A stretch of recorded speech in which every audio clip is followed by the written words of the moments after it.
And we'll Erik, I guess the first question, PJ Tucker, I know traveled out there today. What is his status going in? He's still questionable. He's going to go through a routine, and I'll meet with the training staff and talk to PJ, and we'll figure out what the best course of action will be. How encouraging is it, though, that guys are getting out of protocols? First, Kyle, now PJ, that the pattern seems to be swinging, maybe the pendulum, hopefully better in your favor. Yeah, no question. We feel optimistic, that we'll be returning, some of our guys on this road trip. And we just keep on forging ahead. We've had, like I said, while guys have been out, we've had some, amazing nights. We came up short the other night, last night in Sacramento. But this group, just continues to compete and try to give ourselves the best chance, to have an opportunity to win, regardless of who's here or not. And then last one from me. You'll be spending a lot of upcoming summers with Steve Kerr. Your relationship with him, and how excited are you for that? Thank you. I'm really excited about it. Obviously I'm incredibly honored and humbled just to have an opportunity to work with Steve and Grant and the entire staff and be a part of the USAB program. It's a dream for any coach to be part of the program, and I have such great, deep respect for Steve. I think he just has a really creative and innovative mind, and I find the way he approaches the game really interesting. So I'm really excited about it, and it's one of those kind of pinch you moments to make you feel like it's real. All right, up next we have Cooper Moorhead, Heat.com. Go ahead. Yes, well, because of what O'Mara's been able to do and the opportunity he's had the last few weeks, has his play at all sped up or changed the developmental process behind the scenes at all, or is it been pretty much the same plan the whole time? Yeah, I would say it's been the same plan. Even when he wasn't playing, it was to improve his mentality and improve his game and things that would help us win. And then, of course, staying in great shape and staying ready, for the opportunity when it inevitably would come. We haven't changed our approach with that. Even though he's playing more minutes, it's still about his development and getting him better. And with all of our young guys, ultimately it's about helping them learn how to impact winning. And how can you help this team win and be in a better position? Appreciate it. Thanks. All right, we'll go to the room now. Coach, I wanted to ask you about this decision to bring Rio back, and what do you hope, if this isn't a long-term thing, that he gets from this? Well, Rio and I have kept in touch. He worked out with us a couple times this summer. And the timing wasn't right, coming from training camp because of where we are with our roster. But then, he played a couple games in the G League, and we stayed in touch. And this has just been a really unique, uncommon week. And so there was a mad scramble for roster spots. And guys are going off the board. And I think we all saw, that Rio, kept himself in shape. He and I had just texted, a couple weeks ago. He said that, he's ready if the opportunity would come about. And we hadn't really gone through this COVID stretch. We were going through our injury stretch. So I'm thinking hey, it's great to hear from Rio and reconnect with him. But, hopefully we're not going to have, a bunch of spots available. And, of course, like everybody else, we did, and happened quickly. And I just enjoy it. I like the human part of it, bringing him back, part of the family. I mean, he told me something crazy this summer. He said he wants to get into this profession. And I asked him if he was nuts. Are you kidding?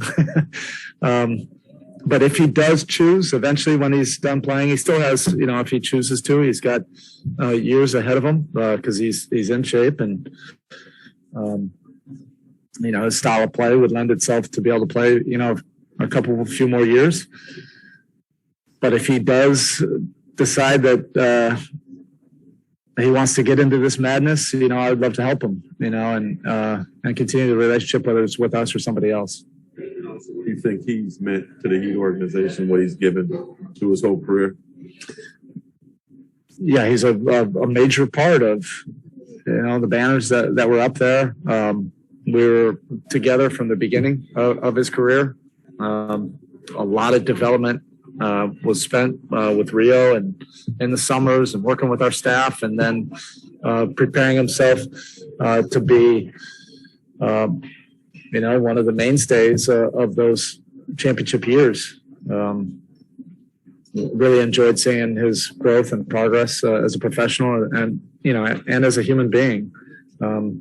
He's just a good guy. So we've always kept in touch, and I don't know where this is going to go. We all have to just keep an open mind to this. This is like nothing else we've been a part of before. But if you have an opportunity to, you know, do something like this, even if it's just a short period of time, I think it's worth it. And I'm grateful for the relationship. Erik, back here, Ron Krajcik from the San Francisco Chronicle. You obviously had Andre Iguodala the last 2 years, and he's missed some games with knee soreness here, but when he's played, he's had some really good games. 12, 8, and 7, I think, the last game. I'm curious what you learned about him in those 2 years and how much he can still contribute to a team like the Warriors. He's almost 38, but he's obviously still a factor. Yeah, the human side that I just mentioned, like, this is the perfect scenario for him to end up back here. And because of his IQ and understanding of the game and experience, he literally could do this for 5 more years. I doubt he'll choose that path, but he sees things so much quicker before they happen. And that just fits in perfectly well with their system and what Steve wants to do, and helping Curry and the rest of the guys maximize their games. Him coming to us, you know, for 2 years was such a blessing. You know, I was always a fan of his, and I had always hoped that one day in my career I'd have an opportunity to coach him. And then, you know, when they're winning all the championships, you're like, all right, that's never going to happen.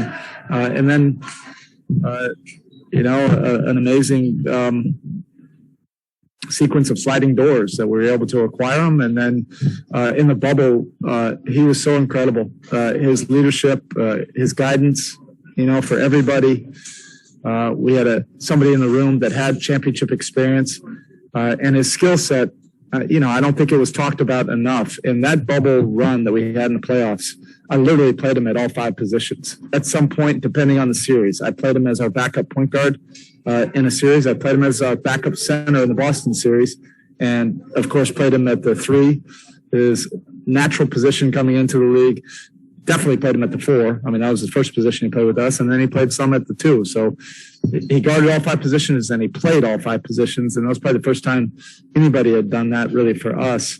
And he was just a fun guy to be around. I learned a lot from him, and even just his approach and bringing joy, you know, to everything every day. I think it was meant to be, you know, a merging of the 2 cultures, and we took a lot from him. I hope that he took, you know, some from us, but I'm a big time fan of his. I guess one quick follow-up. One of the conversations out here about him is his hands and how often he strips guys.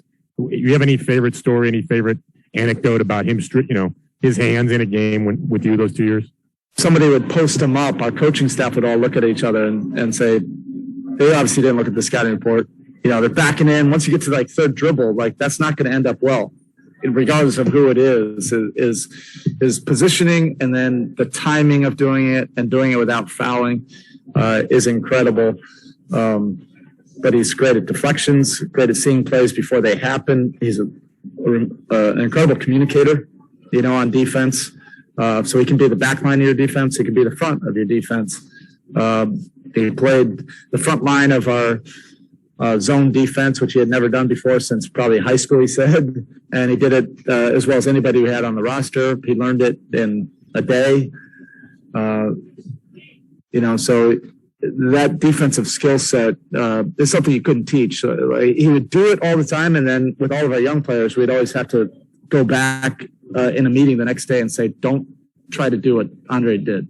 You do that, that's going to be a foul 1,000% of the time. You don't have the technique, you don't have the feel, you don't have the hands. So don't just admire it, but don't try to copy it."